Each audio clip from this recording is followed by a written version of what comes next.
Today I have a memoir, autobiography of sorts, Gisèle Pelicot, Shame Has to Change Sides, A Hymn to Life.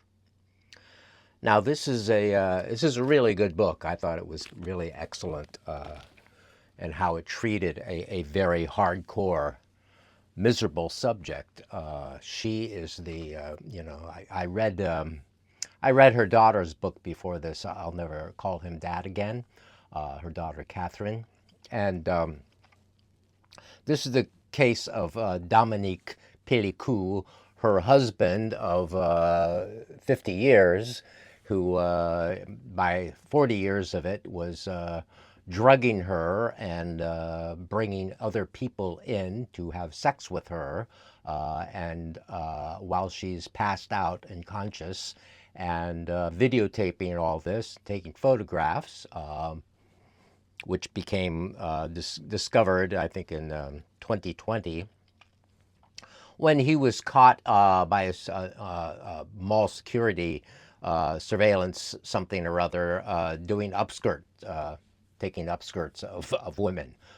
So that led the police to arrest him for that, and then look into his computers and phones and find all this other stuff, which cracked the case. And this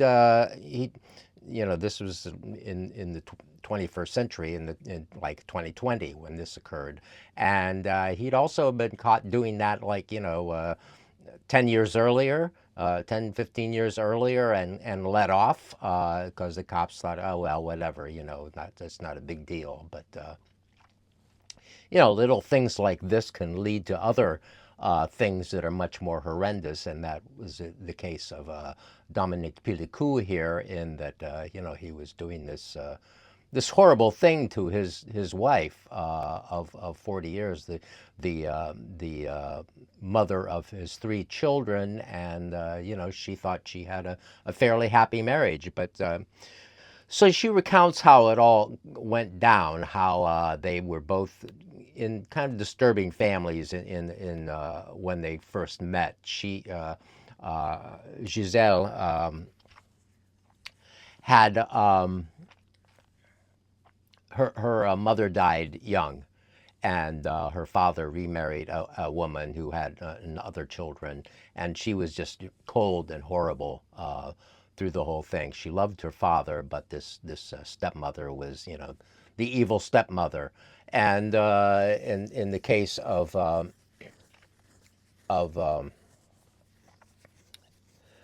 Dominique, the husband, his was kind of the opposite, where his mother was more the good person, whatever, and I think his mother died young as well, and his father was brutish and horrible, and brought in a young woman as a foster child, who he ended up having sex with and ultimately marrying when the stepmother ultimately died.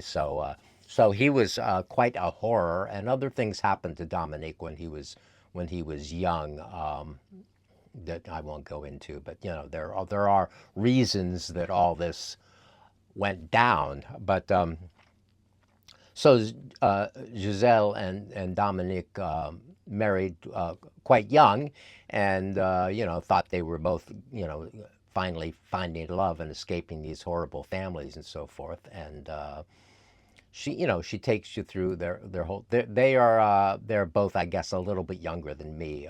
She was like just a year younger than me, so she's at this point 73 years old, but she was just just still in her 60s when all this was going down with the.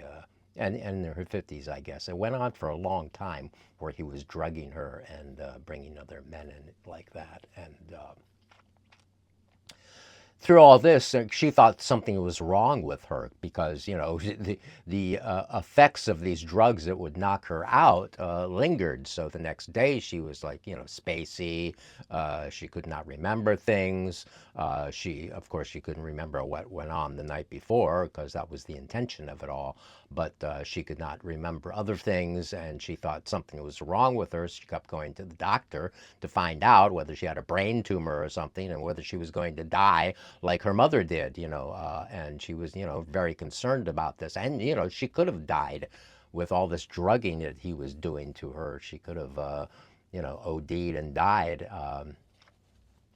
And this sort of chemical rape. I'll use the word here on YouTube, which everybody calls it grape or whatever, so forth. But my channel, no one watches anyway, so what does it matter? So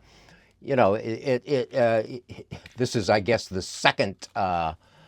second most famous of the chemical uses of this by men.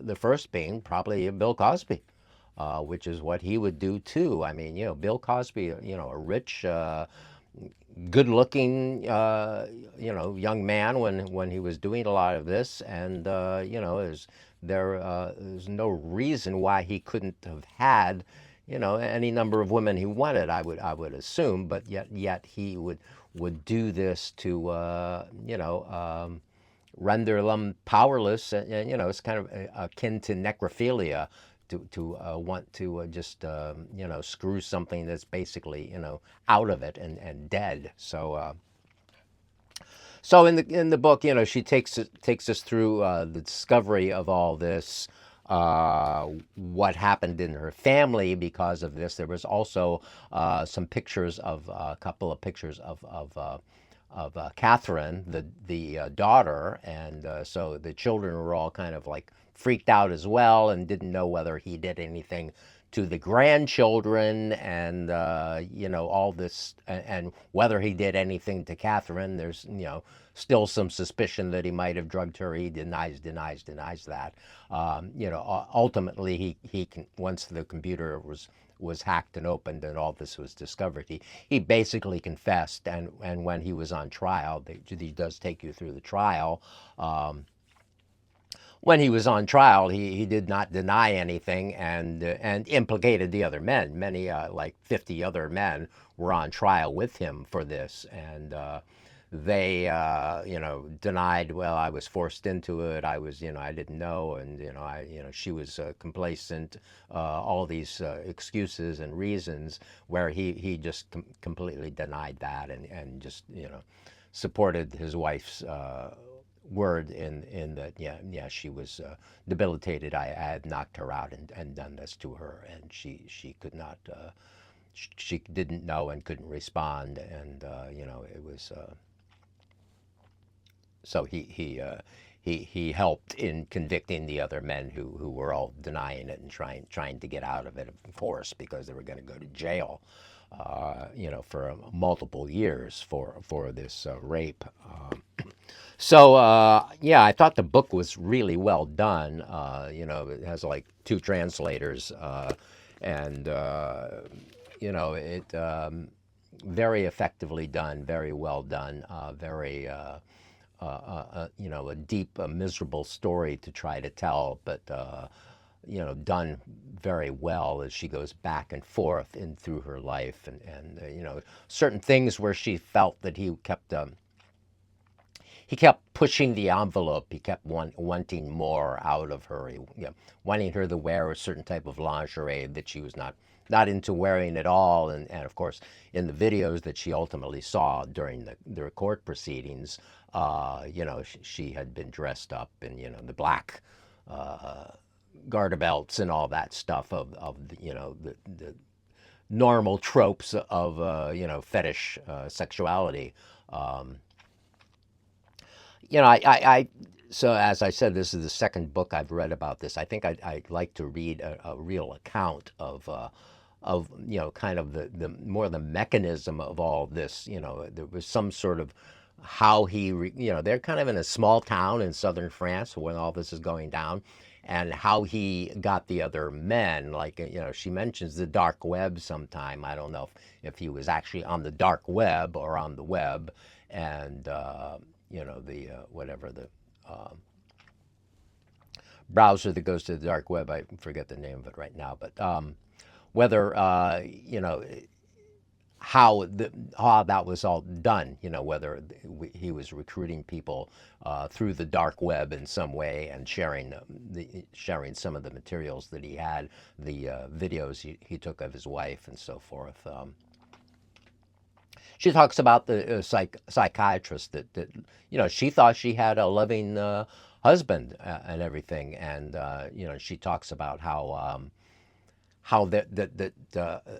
he was analyzed by a psychiatrist that just saw that he had basically two different personalities. He was in fact the loving husband. He had a hard time making a living all through his life. She was the main breadwinner. Really, she had a good career, whereas he went from thing to thing to thing and long periods of debt and so forth. So he was kind of a screw up all through.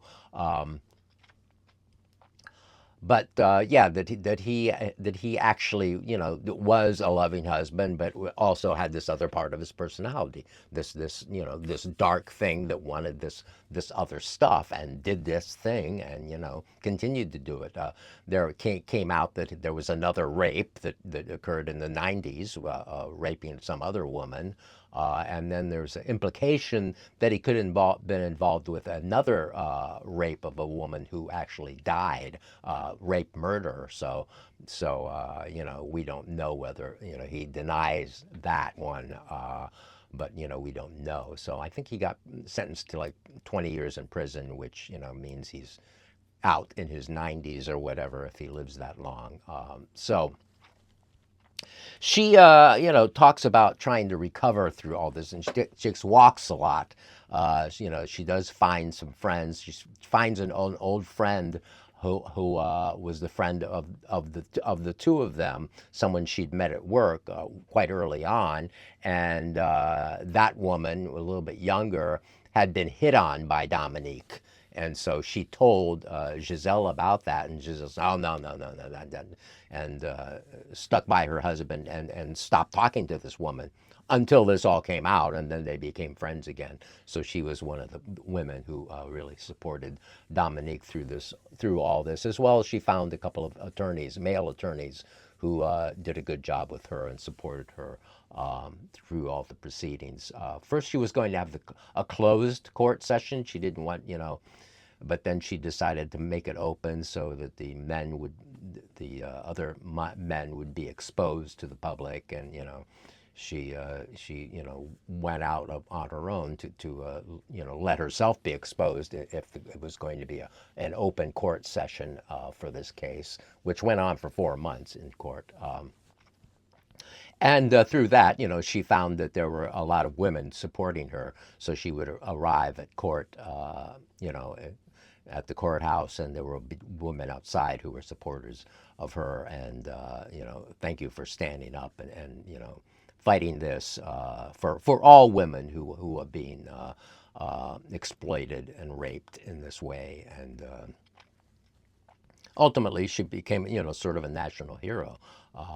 And she met another man along the way. A few years into this, she met another man in this island where she lived in the Atlantic, where she spent a lot of time in this little island just off the coast of France in the Atlantic, where she met this other man who was recently widowed, and they hit it off, and as far as I know, they're still together today. So she found love again and was willing to embrace love again, even after this horrible thing happened with this man who she thought she loved, or who she thought loved her and would protect her, and ultimately was exploiting her and using her in this horrible way. So